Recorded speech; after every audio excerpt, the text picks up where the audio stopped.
Flexibility. How do we loosen things up? How do we make it limber and get snap and vitality into our performances at the same time as keeping our figure stable and solid? We're going to get into some sophisticated stuff here. How to go from A to B in the most interesting ways. And we'll come to one of the great secrets of animation, which is, and this is a mouthful, successive breaking of joints to give flexibility. The point of our scene is this. The guy is, he's happy and he's sad. He sees something that makes him sad. So that's a nice key, and that's another, it's a key to, obviously they're both keys, because that's telling the story, right? If it's in a long scene or a short scene, that's got to be an important, you know, if you had a storyboard, you'd have to have those two drawings or a comic strip, you'd have to see those two drawings. So the answer is, how do you get nicely from this to this? That became the problem, you know. How do you loosen it up? How do you limber it up? Limber it up. If you just do this, which is what most people would do, the in-between thing is there, isn't it? I haven't done it right. Well, it's this. Isn't it? But that's pretty dull. Now so this drawing becomes very important. This is again the passing position, if you want to call it that. But I call it the breakdown drawing. The breakdown drawing, which is a passing position. Where do we go in the middle to loosen it up? Where do we go in the middle to make it interesting? And I think it's the secret of animation. The secret of animation. Because any storyboard artist, comic strip artist, illustrator, anybody who's illustrating a story can do those two drawings nicely. But when it comes to animate the thing nicely, where are they going to go? Now, obviously, one of the first things you might, we're going to do a whole series of these things here, if I can be inventive. The first thing I would do is make him blink. If we're changing expression, you're going to tend to blink, isn't it? Michael Caine, in his acting thing, he said, if you're an actor in close-up, he says, watch what happens if you blink all the time. It's weak. And he says, what might happen if you just look at the camera? It's strong. It's kind of aggressive. But that would be a first thing to do, I would think, right? And what would also be interesting, if we're going to have an in-between here, put it there. Immediately, you've gone somewhere else. You haven't gone from A to B. Go from A to X to B. What B? So that's the drawing that gives it life.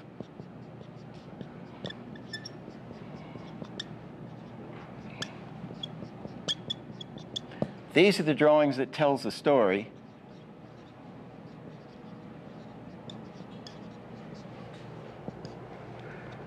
This is the animator.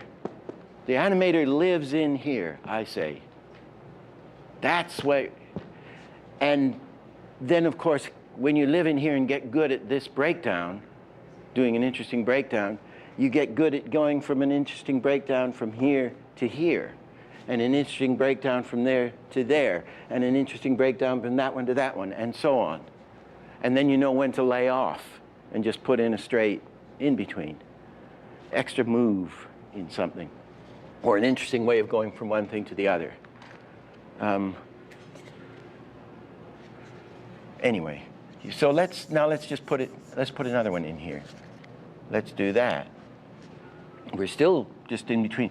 We drop the mouth lower, which might distend the face lower. Why don't we take the eyes and open them bigger? We could do that. It's a bit graphic, but, or leave them off. I used to leave eyes off every now and then and give you a little fast blink. Or let's just see what you can do with this. And this is a thing Ken Harris used to do a lot. He would take the same drawing and he would hold it. Maybe he'd lower the mouth slightly. But he'd take the same thing and do that. Or he'd take that one and put it there. So that you get a faster change to here before you go to here. So you go somewhere else in the middle, okay? Let's go to there. That may be a bit violent. What about here? What about here? Over here, some teeth.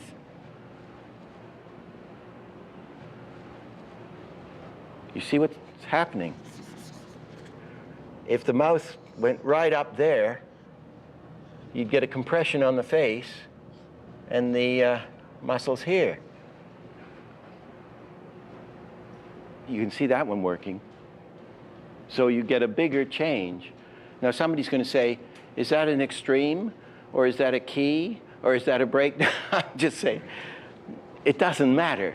It's the passing, it's the in-between drawing, it's the transitional drawing, I just call it the breakdown. Whether it turns out to be an extreme, it's never a key, never a key. It's never the storytelling drawing.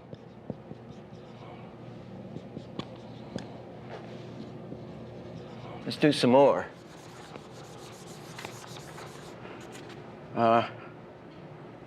We might go up.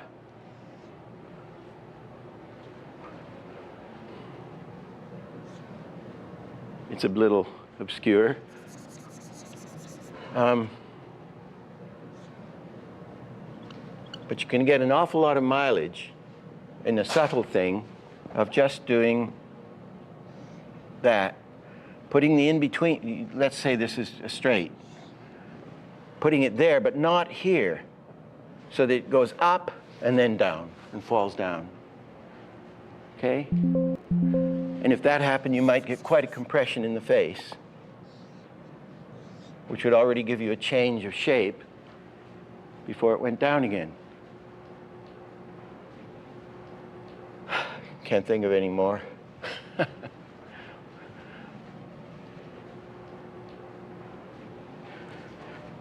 Ken felt he wasn't a terrific draftsman, right?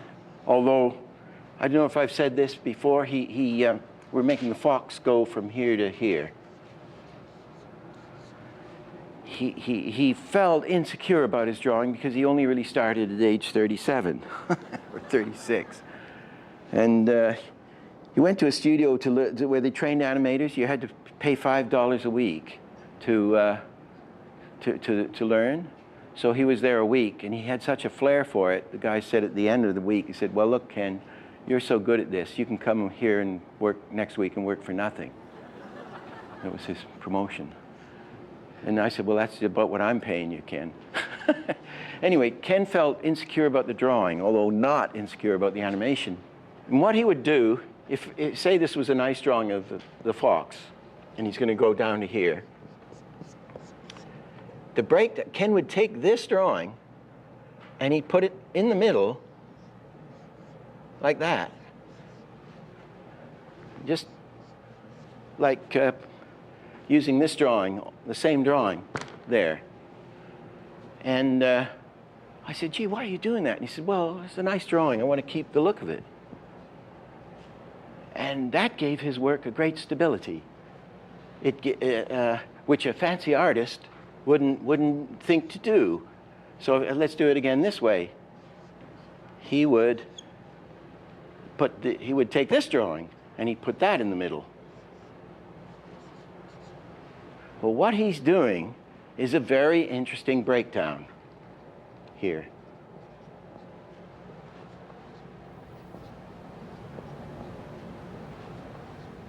We'll favor the first drawing.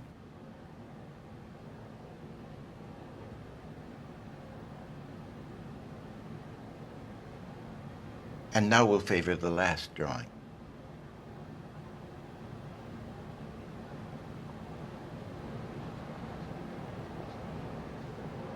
The head is going to go forward. You would put the head drawing, you just do that with it. Going up, let's close it. No, we won't even close the eye.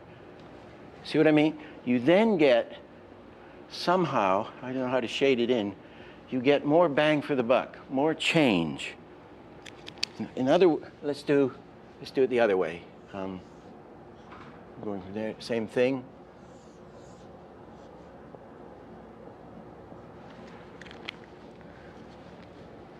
You tilt it forward.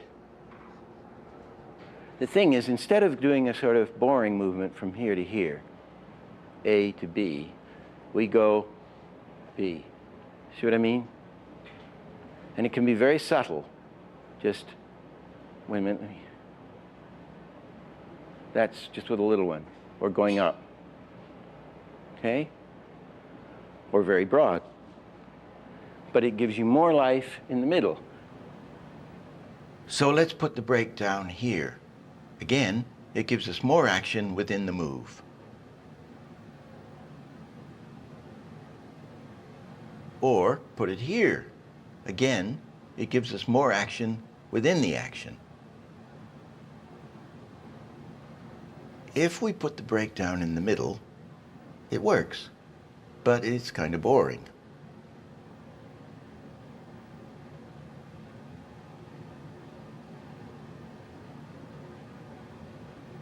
Now let's put the turbine in the middle, but tilt the head. And it's interesting.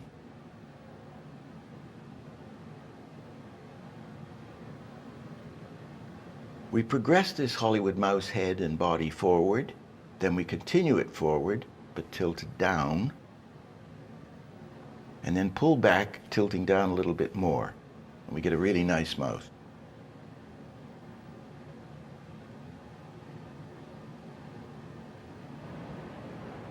The breakdown is the key. The where we live, what we do with that middle drawing gives the character to the walk. If it's that, or just a dull thing, or it's that, or it's this, or it's that, or it's anything that seems appropriate, and she'll work. But that's how to think about it. In the 1920s, animators achieved a sense of flexibility by using what they called rubber hose animation, which was leaving out the bones and joints so that they could achieve fluid motion. Things worked in circles and figure eights. It was unreal and funny, and audiences loved it. Entertaining though rubber hose animation was, it limited the development of believability. In the 1930s, Disney pushed its animators to look for other ways of achieving flexibility while still using bones, joints, and muscles. We can achieve the same flexibility as rubber hose animation using straight lines. And one way to do this is by breaking the joints. We're now coming to the successive breaking of joints, which is another way to limber everything up, to loosen everything up. We have 3 joints in an arm: the wrist, the elbow, and the shoulder, not to mention 14 finger joints.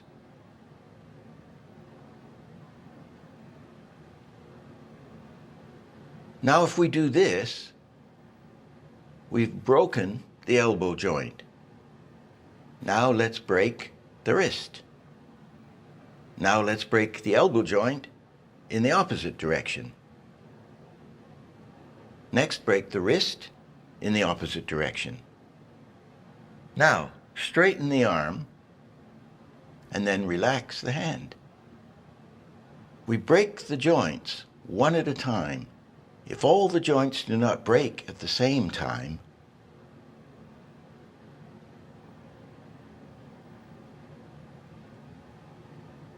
we can achieve all the flexibility we'll ever desire in animation. And successively, I mean continuously loosening things up. So we'll call that successive breaking of joints to give, I'll put it in brackets, to give flexibility.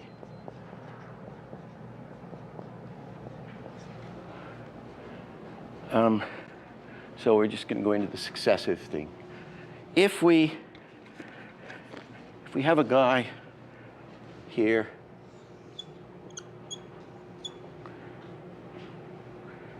and he's got his arm here, and he's going to put his hand up here, but you haven't left much room. Can I take?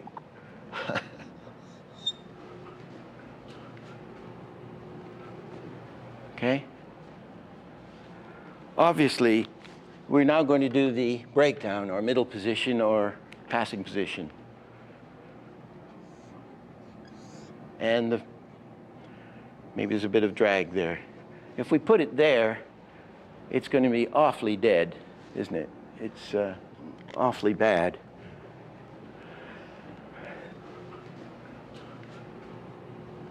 If we've looked at Hollywood animation, we think, oh, animation is rubber. You have to draw things with squash and stretch, squash and stretch. We have to have squash and stretch. Bloop. We do that. See, I've got drag, and I've got squash and stretch. I'm going to stretch it. Or they'll say, let's do a fat in between. Let's put blurs in here. That's great. Let's have a, this isn't going to be very good.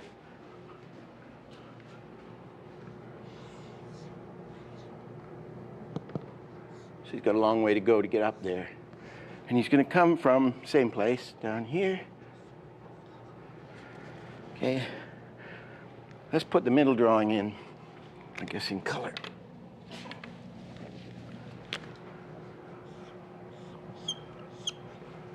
We're going to do this.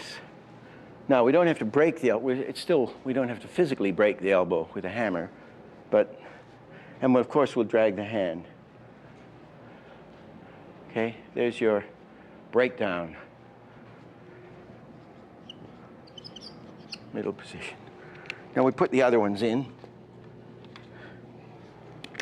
Let's just put one in between here. There would be more in betweens, but why don't we do this?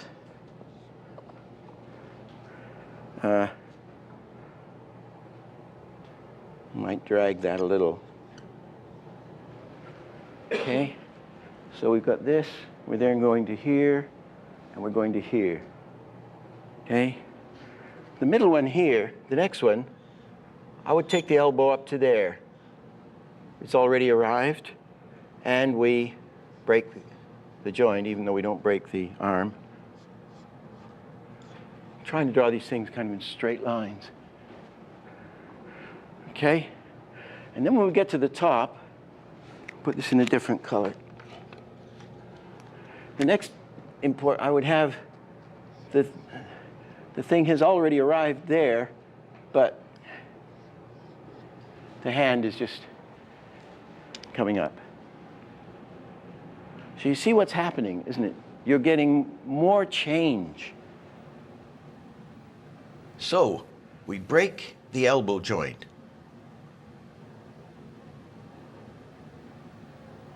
And break it again. Elbow is in the middle, but look where the hand is.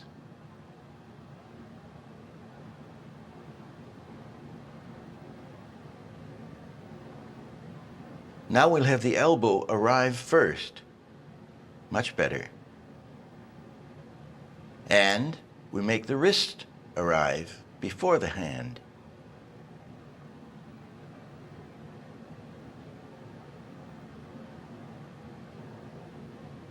And look where the wrist is down here.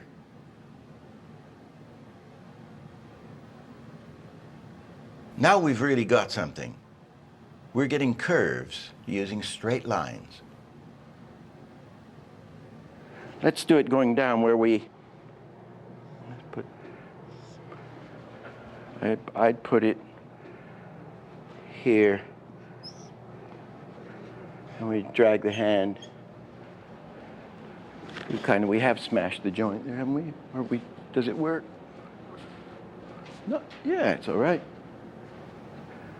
Here's the same principle coming down, but break the elbow this way.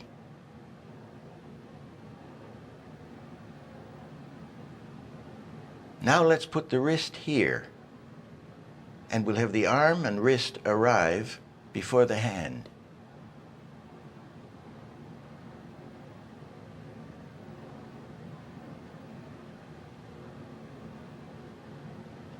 Actually, that's kind of the whole thing. We do some more examples of it, but that's an awfully clear schematic thing of how to think about it. So in other words, you hunt for the thing that you can that will make it most interesting to loosen it up. And you're not afraid to smash the joint when it's necessary. Somebody's going to thump the desk. I'm going to go up like this. I do it here. I'm going to go up here. I'm going to smash the desk. So as I'm in a normal position here. I'm going to go up. I'll draw this out, up this way. As this hand is coming up, as the hand is going up, the elbow's coming down, and the hand is still going up, and it's getting ready, and then bam, with leaving out drawings in the middle. Here's how I would do it. The elbow leads going up, and the elbow leads coming down, while the hand continues going up. The elbow is still leading. Bam!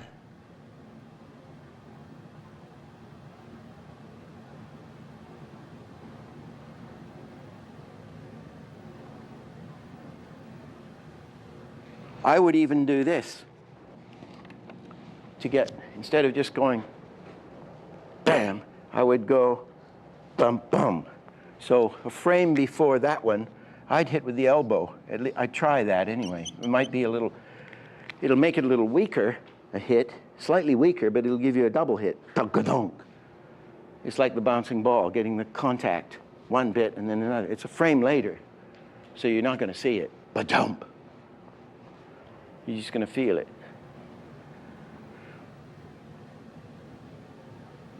Here's where the elbow contacts first.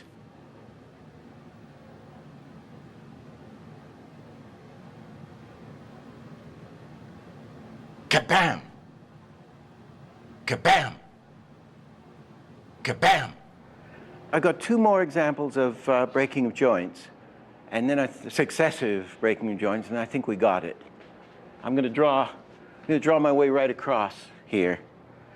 So this is going to be, if a guy was pounding a table, or what could be a judge with a gavel, you'd get even more stuff happening. But this guy's just going to go like this, right?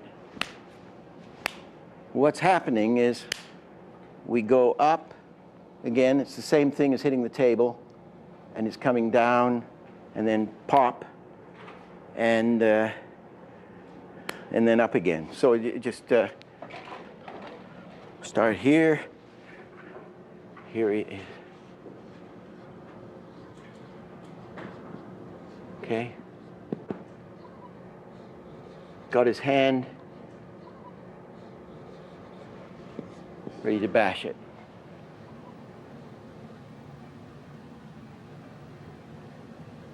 Here it is in slow motion.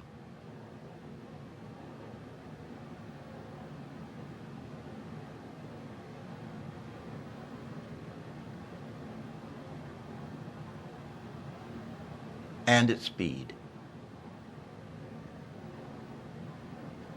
Having hit displaces, as he's going up like this, that hand's pulling away in order to give you more action, right? That's all that's happening. But you get all this, you can see it if you scan it, you get all this. I mean, how dull it would be, you know, so you get, that's how to use it. And now you could put, if it was a loose fellow, you know, or a dancer or something, or a woman, you'd get a lot more probably, you know. You can push this thing.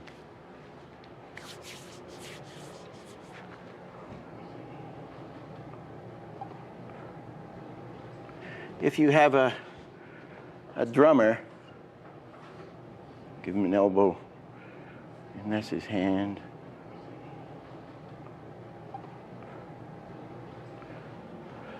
I'll number the drumstick as 1.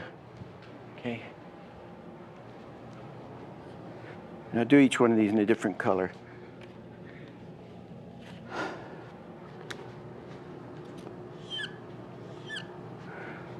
Oh, maybe, actually, no, maybe it'd be clearer. I'll do it all in black. Going up, and another color coming down. He's going to hit the drum in a, you know how they do, bum, zzz, bum, zzz. It's going to be the same thing, bum, basically, bum. And they often do a little twiddle up at the top, you know, boom, boom. You might even not come down the way I'm going to come down. You might come down straight. The elbow leads throughout.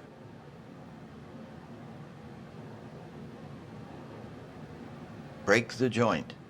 Break the joints. Again, we're making curves with straight lines. The result is a curvaceous unfolding movement made with a ruler.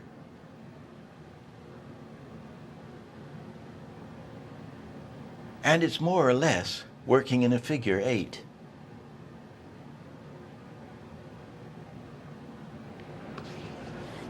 Figure 8,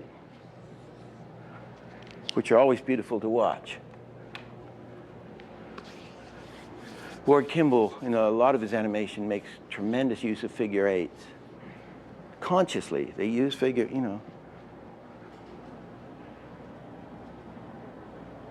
Is that clear? I think you got it. That's it. That's the basic principle.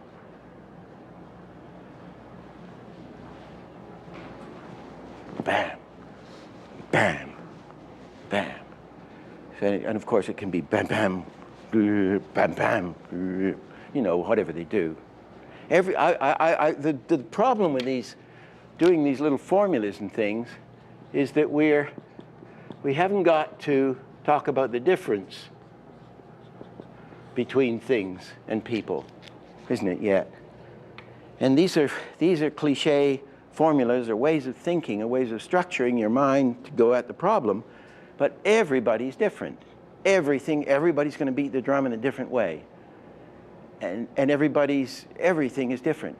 So one of the great things about being able to draw well is you can pick out the difference between things. Once we get this work method working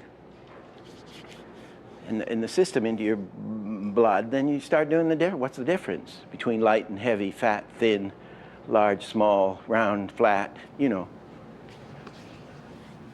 Here's a subtle use of breaking joints. The same principle applies.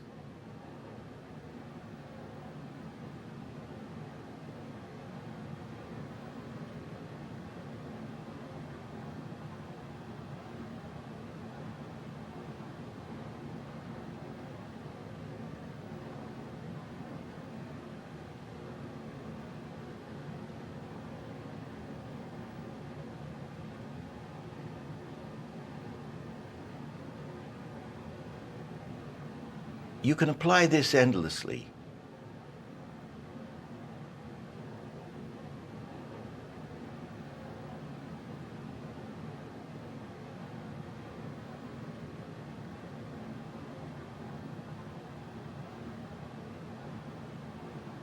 It's like a wave, and it's also working in a figure 8.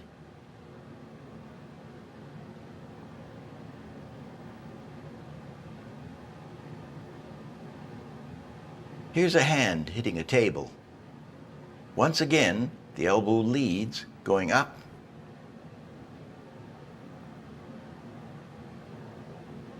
And the elbow leads coming down.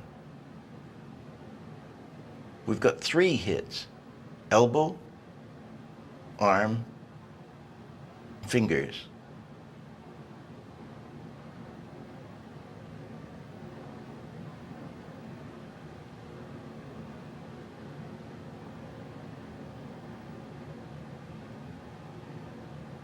Take a simple clapping action with a mechanical in-between. But it's a good idea to displace the palm on the hit. It's just about acceptable.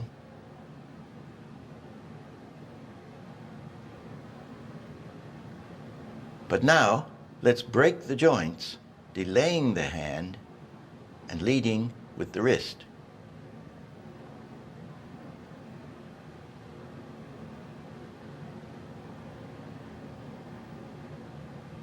Works much better.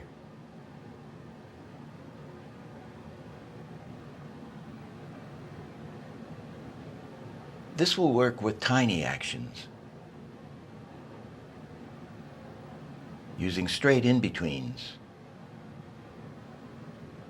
This is okay, but boring.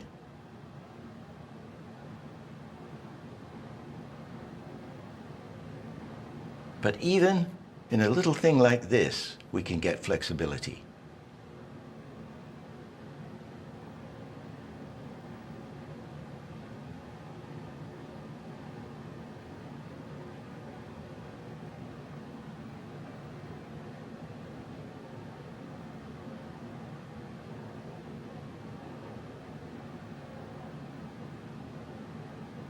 Say we're hammering a nail. This spacing gives power to the hit.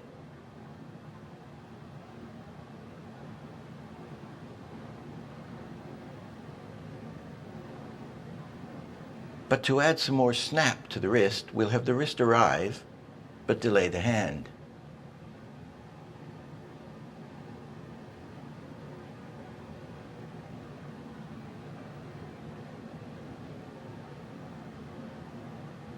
Let's bang hands together.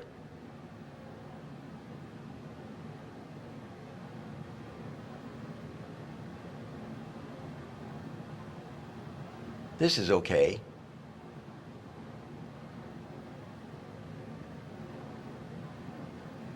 How about this for putting it together and pulling it apart?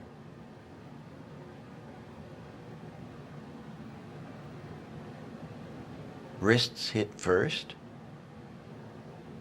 then the knuckles, then the wrists lead, pulling it apart.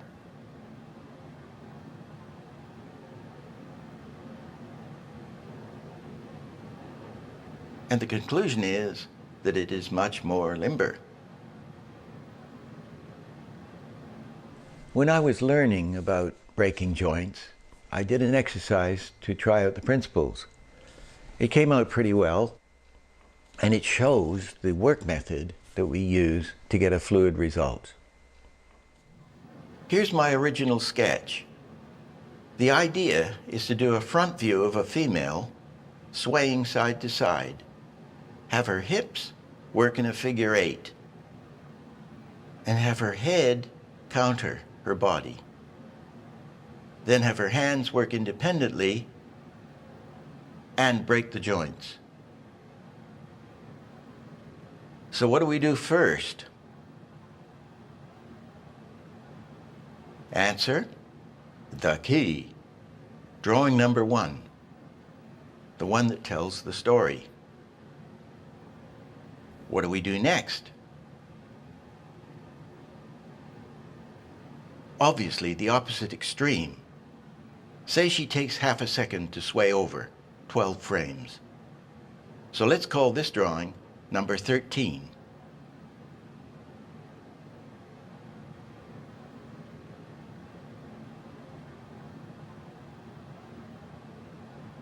Now, we just put in interesting passing position as she goes over.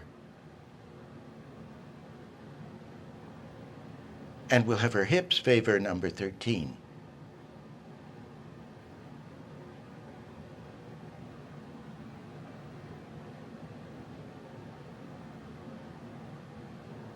Now we'll go back the other way, but the passing position will have the hips favoring number 1, and then throw the leg off slightly.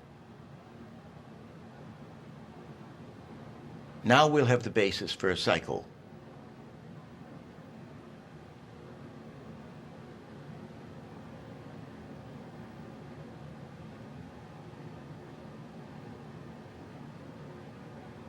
But let's be clever.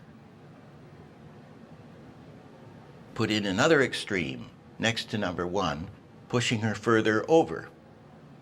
Call it number 3.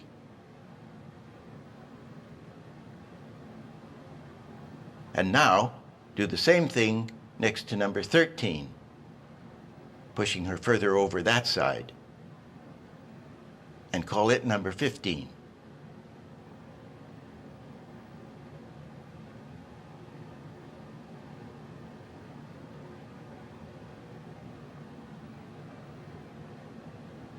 Now we can break it down further, putting in the hands circling and other curvy bits. The charts are simple. Going over, coming back. Now we've got it functioning on twos. Then we add in ones, single in-betweens, to smooth things out further.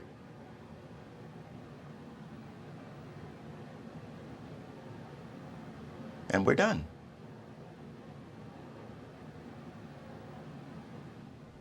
So, we've seen how the breakdown or passing position can give extra life to the action. And we've shown how successive breaking joints gives flexibility.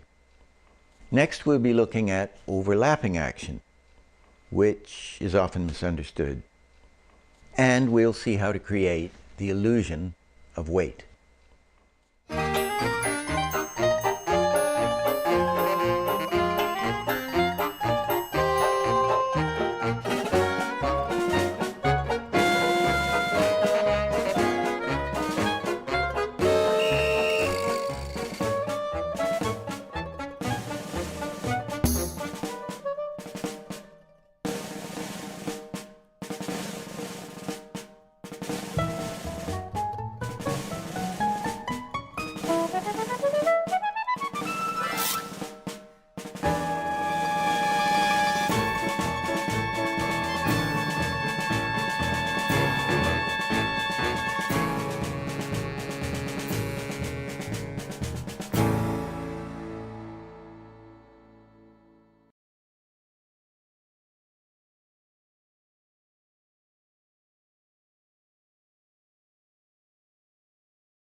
In this session, we'll look at overlapping action, and then how to get weight, and finally the moving hold. Now, what is overlapping action? Overlapping action is where things move in parts. Everything does not happen at the same time. One damn thing follows another. If I sit down, my bum lands first, I then lean back, then I cross my legs, and I brush my hairs. One part started first, and the other parts followed. That is overlapping action. Now, if I choose to shake my head, I'm in control of my head action, but I'm not in control of my jowls, and I'm not in control of my hair. One part started first, and the loose parts follow. That's often called drag or follow through, because as I shook the head, my hair and the jowls were following through the main action.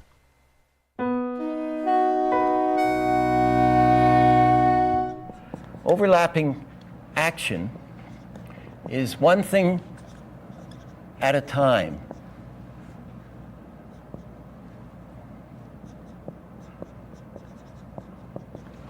Things happen in parts,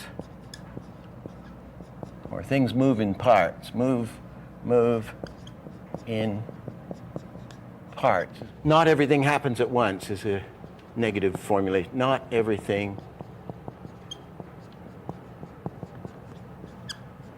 happens at once. And a good formulation of this is people unfold. Let's take a really dull thing from the a really dull character from a 50s commercial. You've all seen this, boring. They used to do them, you had a little bow tie, and it was like this. And one foot might be there. Let's make his feet here, gives us a little more to work with. He's here.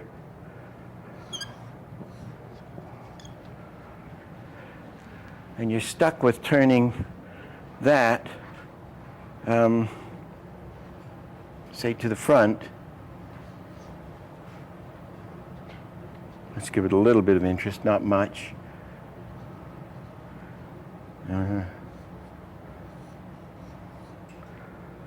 And you don't want to put, if you have the drawing in the middle, it's just to sort of kind of shift the feet somehow.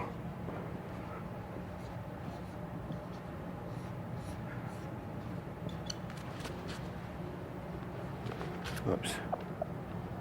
It's supposed to be a middle position. So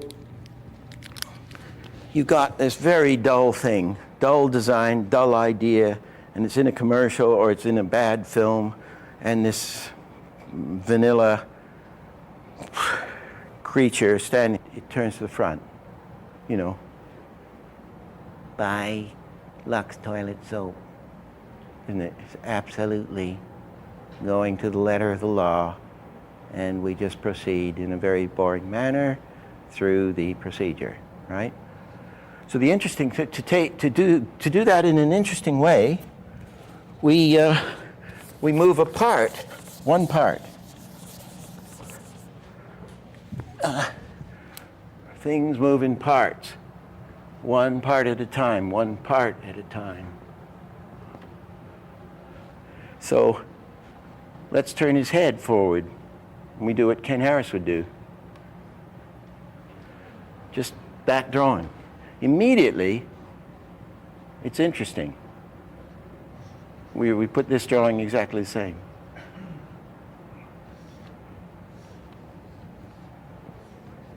Isn't it?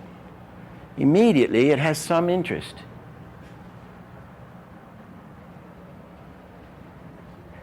And of course, on the next drawing, this is the same here. We could move the foot while keeping the, yeah, wait a minute, there's the bow tie. but we're keeping the body still turned. But we've moved his foot. So we've moved this one here, the head, and we've moved the foot there.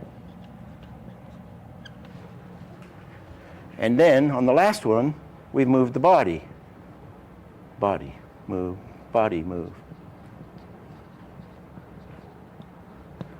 Here, I'd certainly put a blink in as he turns, and I'd probably put him down. But we don't want to get into that, but the head is, let's just make it an in-between, be dull about it.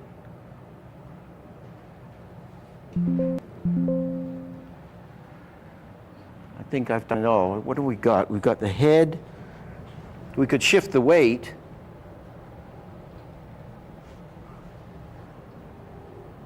Yeah, I'm sort of out of gas here.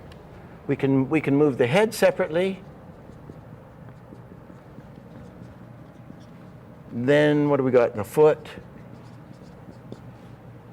Shoulders. We could have shoved the shoulders here forward. That could have, the shoulders could have been, that could have stayed there. That's what I would do. And I'd move the shoulder over if I could do it. Whether this is right now, you see what I'm trying to get. Let's see if I can do it. You're here. What do we move first? We move the shoulder. The shoulder over. It's already interesting, isn't it? The arm maybe goes up. Maybe the arm, if you can do that. Move the shoulder. What have I moved next? The shoulder. Then the head comes around. Then the foot comes around. Then the body comes around, and then I would bring the other foot forward. You could move that foot after that one. Move that foot forward.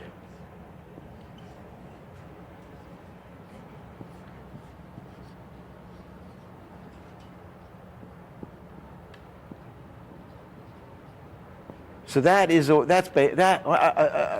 I don't want to get into. You could do interesting things with the head. You could do all sorts of interesting things, but this is what overlapping action is. Not everything happening at once. One thing, one part, then the other part, then the other part, then the other part. So it all overlaps. Here it is, with everything moving at once. Boring. Now we'll move the head, feet, and body separately. The other part, so it all overlaps. Here it is, with everything moving at once. Boring. Now we'll move the head, feet, and body separately.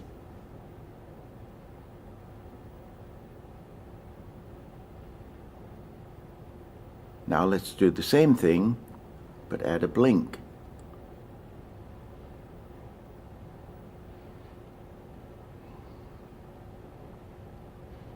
Let's lead with the shoulders and slide one foot and take a step with the other foot.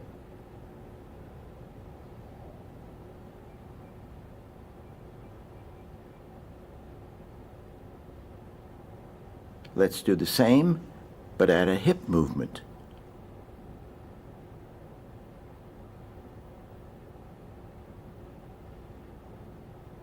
Finally, let's add some drapery action.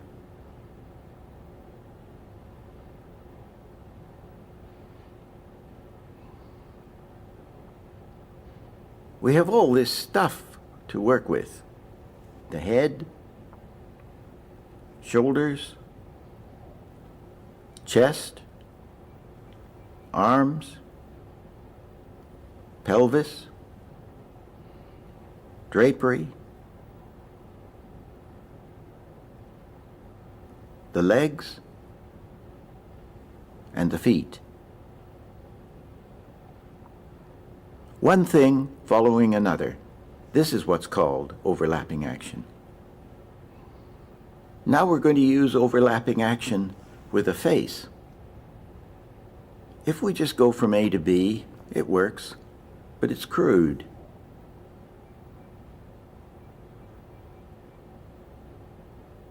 Now let's take one thing at a time.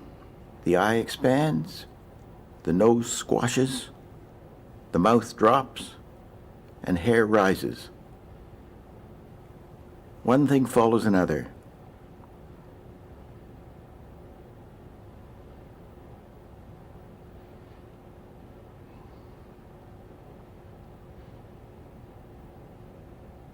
Now let's put them in a different order. The mouth drops, the nose crinkles, the eyes expand, and the hair rises. You could do this in any order.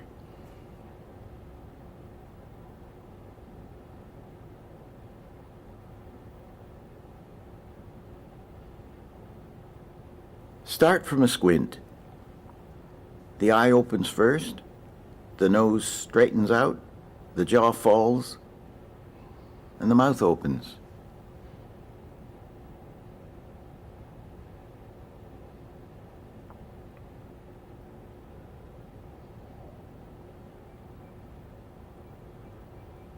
Say someone's disappointed.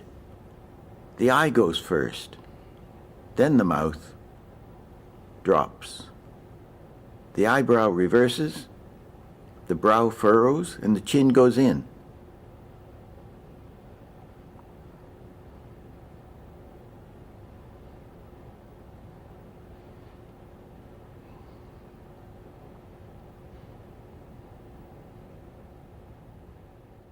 Now we come back to what's called follow-through or drag. Follow-through is what happens as a result of the main action. If I flash my hand out, I have no control over what happens to my sleeve. My sleeve will drag as the hand comes out, and then it will follow through. Take a Hollywood dog turning quickly around to see something.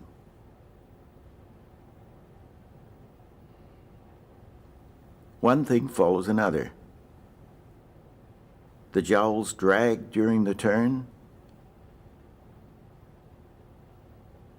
His head arrives first. The jowls and ears arrive late and keep going, and then settle.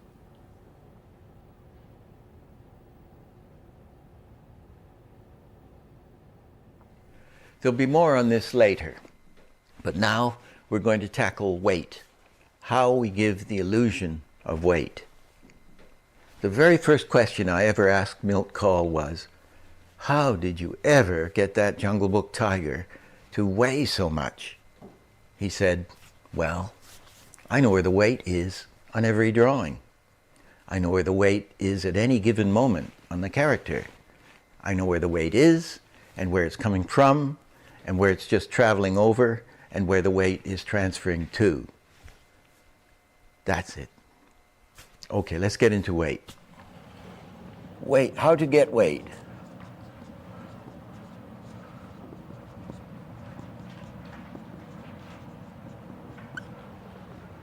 We've seen in a walk that it's again, just to recap, it's not the down position, it's not the contact position in a walk where you feel the weight, it's where that foot is down and the body's down. It gives you the weight in an animal walk or a person.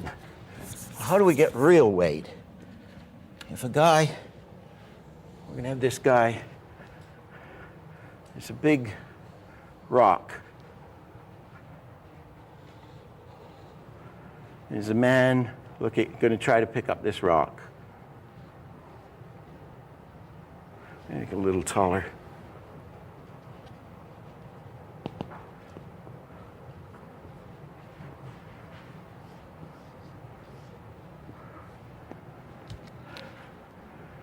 If I'm going to pick up an object on the floor, let's try a handkerchief as well. Great. Oh, it's not too heavy at the moment. We throw some stuff. It doesn't matter. Put book in, books.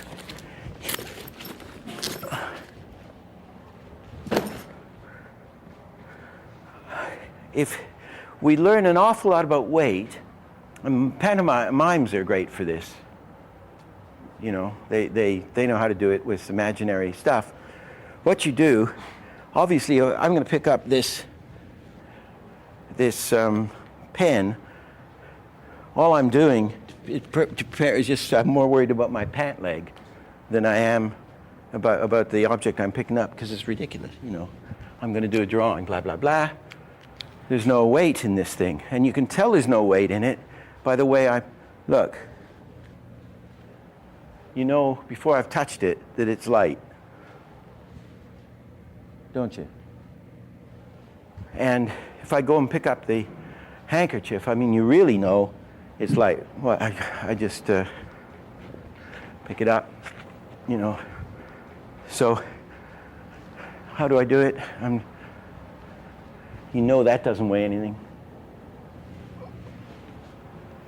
But if I'm going to approach a heavy object, like he's thinking, uh-oh, hernia time, isn't it? This, unless it's a polystyrene rock on the Hercules set.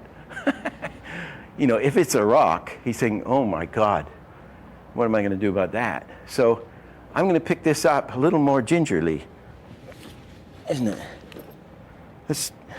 Let's say I have to pick it up not by the straps, but I'm going to approach it quite different. I'm certainly going to stop and bend down, and I'm going to do that, isn't it? So before I've done any picking up, let's see how I do it. I know it's not that heavy, but there's a pause, right? There's an anticipation of, is this heavy? Can you throw your bag into it? That is heavy.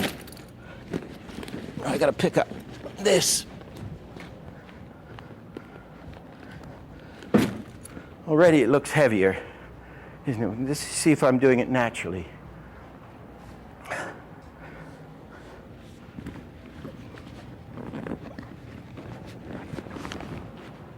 It's not that heavy, but you see there's a hell of a lot of preparation to pick it up.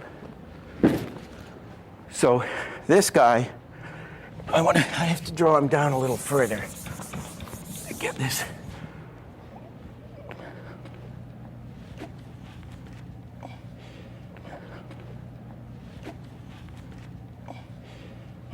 Wait a minute.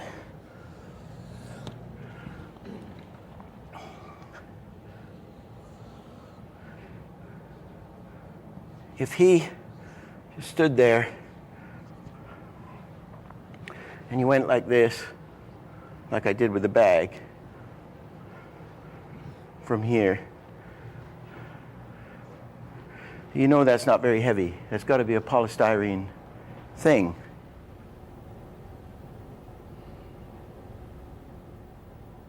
Let's try it again.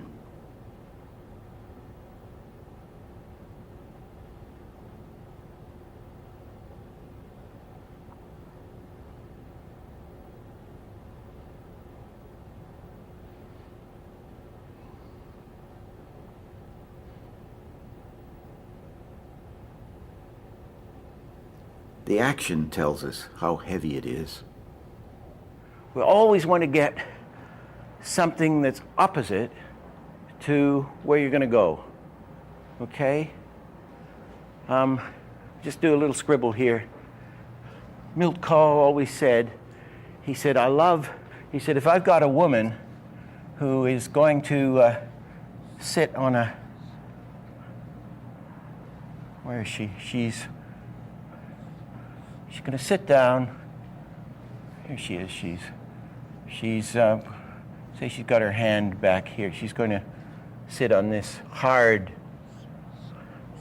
metal chair or something. Say she's here. What Milt would say, or he said to me, he said, I love that stuff that Degas did at the end of his life, where you've got these women in the tubs bathing and those big pastel things, where you have this soft flesh against the hard tub. And he said, I always look for that contrast in everything. And he said, you want to get contrast, you want to get different from where you're going to end up. So he says, if this woman, let's actually take the hand out of there if we can. You could have the hand here. You might have a hand over here to support herself as she sits down. But he says, I would have the back straighter than it could be in reality. Right? Absolutely straight. In fact, let's get the head straighter. Everything as straight as we can.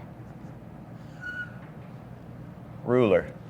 Draw the character in there with this straight thing. And then when she sits down, you get this contrast. You get this big ass sag out, and everything can settle. Okay? So you get this soft flesh against the thing.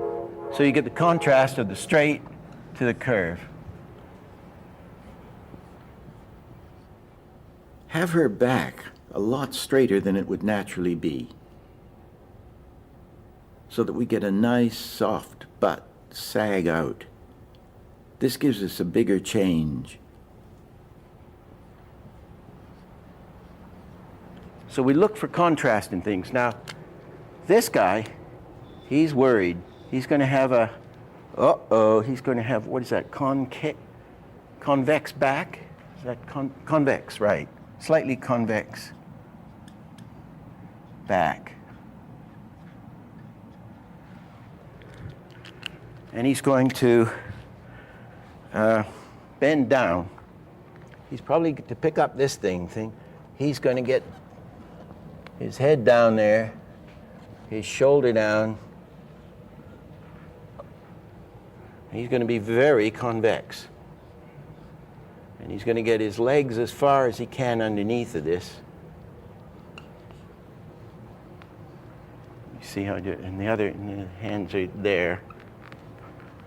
Actually, he's going to try to, I would put it further. He's going to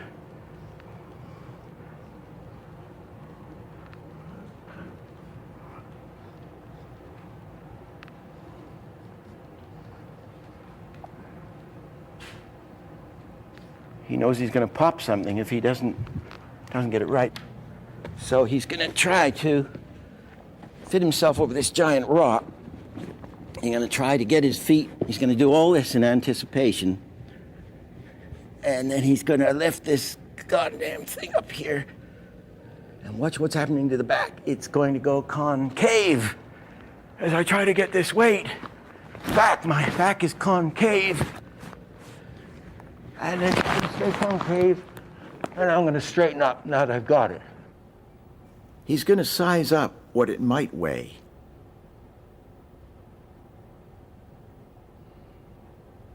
Watch his spine. The spine reverses because he's getting as close as he can. And reverses again. And straightens.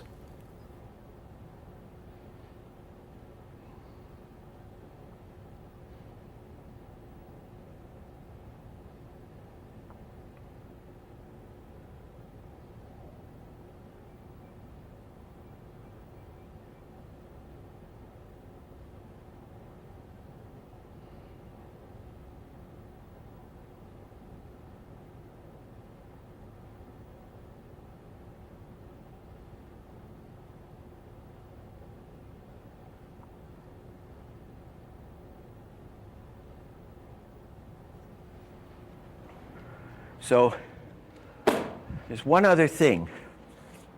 If you notice weightlifters, they'll lift a thing on TV. I noticed it the other night there. They'll go down here, and they'll be convex. And as they come up here, if I can do it, they'll do that. There will be another one in here. There'll be a concave in here. Certainly, if I was animating this, I would try for a concave. You see that when they do it? They sort of lift the thing, however they do it, they go like that. There's a sort of very subtle concave again. So you get even more change of shape. As he tries to get the weight, and then he has to hug it, you see, to get the extra lift at the top. That's it. He's down there, up, and then he's concave. He tries to get convex for a second, then concave again, and then straight. So you look for this change, but so much of it is the anticipation, which we're coming to. So much of it is the anticipation to tells us the weight. How much the thing is liable to weigh. A heavy weight forces the body closer to the ground. It keeps the knees bent and the feet splay out sideways to spread the weight. Feet apart, knees always bent. The feet hardly come off the ground.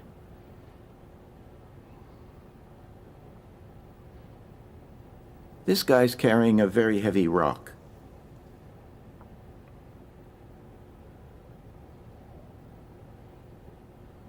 His body will raise only slightly on the passing position, but the rock will not rise at all. The timing of his feet could be erratic.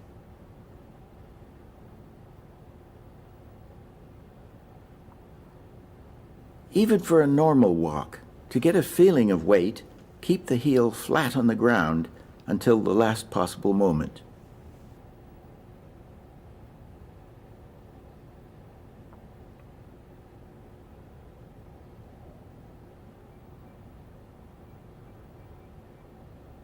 There is no resistance in lifting a silk handkerchief, but a hand picking up a brick affects the whole body.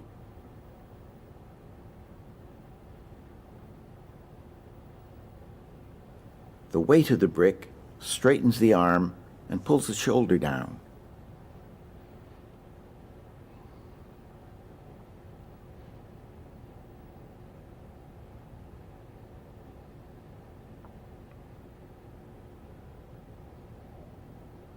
Picking up a feather. By reversing the feather's spine, it makes it lighter.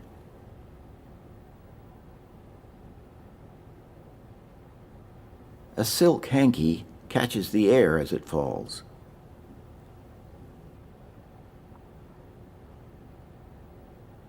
A heavy overcoat catches some air, but drops fast. A falling leaf is resisted by the air.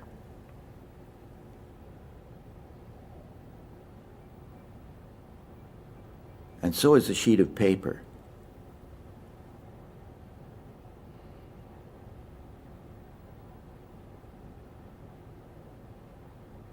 When dough falls, it spreads out when it hits.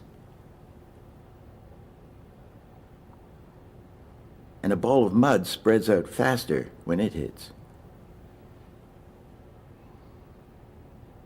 A piece of cardboard leads with one corner and only catches air after the hit. This bubble is almost nothing but air and appears weightless.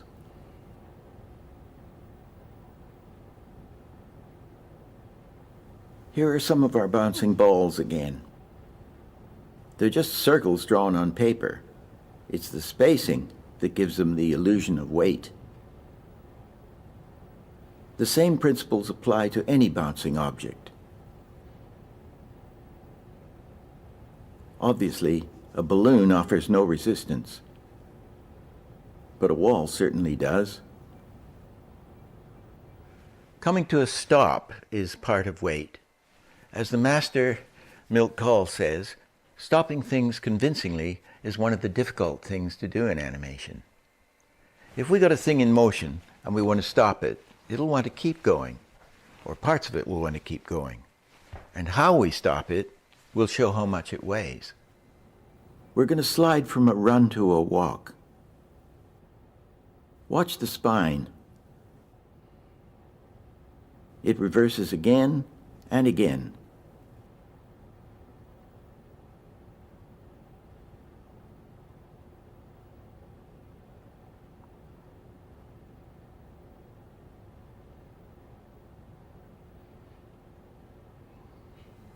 Things don't just come to a stop, clunk.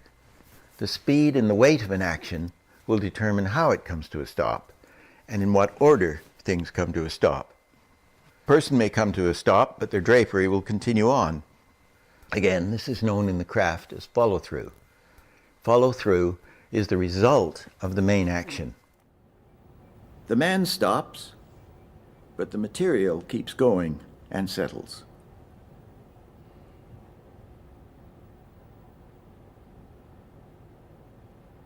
The drapery is always late.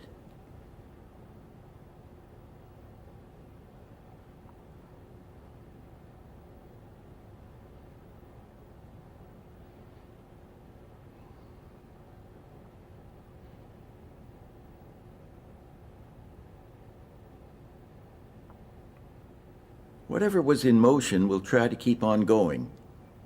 Arms, head, hands, hair, and drapery. So we stop in bits. Speaking of things not coming to a dead stop, led to the discovery of the moving hold. You can't just clunk into a held position, it goes dead. You want to ease in or cushion into it. But an even better way is the moving hold, where you're in the hold, you make a more extreme version of the hold position, and you cushion into that.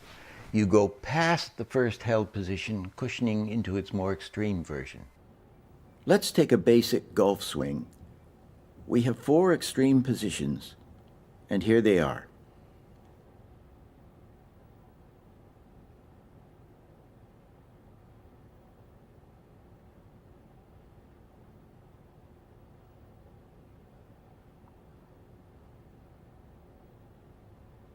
Now let's take each extreme and push it further.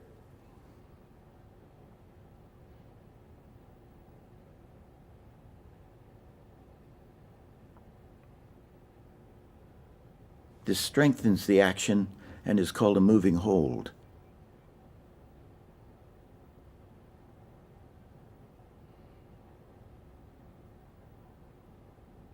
Again.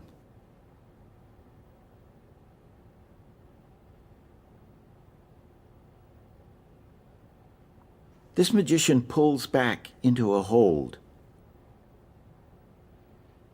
Now we'll push him further back with a moving hold, strengthening the action. This keeps the pose alive. That's it for overlapping action, follow through, moving holds, and weight. But don't just think about weight as a guy picking up a rock. There's weight in everything. Standing at a bus stop, getting out of a chair, stirring a cup of tea. The best way to show weight in your work is to be aware of it, to be conscious of it, and think about it all the time. As Milt Kahl said, I know where the weight is on every drawing. Now for the next session, we'll be getting into takes and accents.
you.